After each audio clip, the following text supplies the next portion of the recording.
Hey there, tarot lovers. Our card of the day is the Nine of Wands. So, if you have a look at this card, there's a character there with a holding onto his wand, and he's clutching there quite tightly with a bandage around his head and looking kind of wearily to the eight wands behind him. So,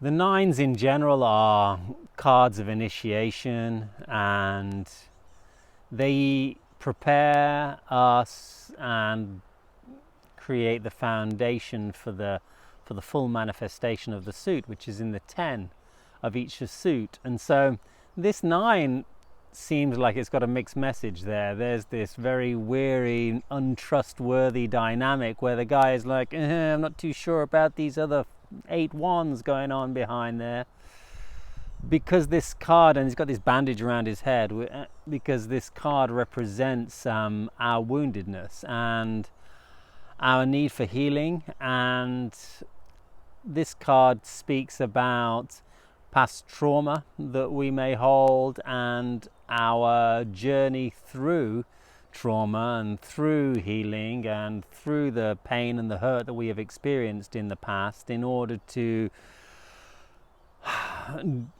come out of the darkness into the light. Very simply this. And this is the card I call the wounded healer, or the wounded warrior. And this is the wounded healer because he comes through his own healing in order to be an inspiration and a light for other people.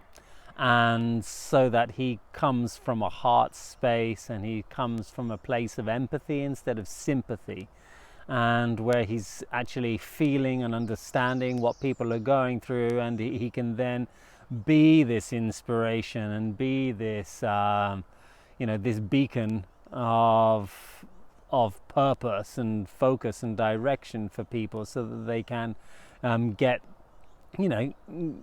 enthusiastic about their own journey and lift themselves up out of their own darkness. So there's a trust story here, and there's a distrust here, which is founded by the fact that our own hurt and our own pain quite often comes with somebody else involved, and somebody in the world that is going to be the instigator or the excuse of, or the trigger for our own pain to resurrect, or to be seen and to be shown to us in our lives. And this is something which is so common that we naturally blame the world out there, and we distrust the world because it's hurt us in the past. But this card asks us to take responsibility for our own pain and our own traumas, and understand that the world out there are rarely the cause for our trauma, but usually the trigger for it. And so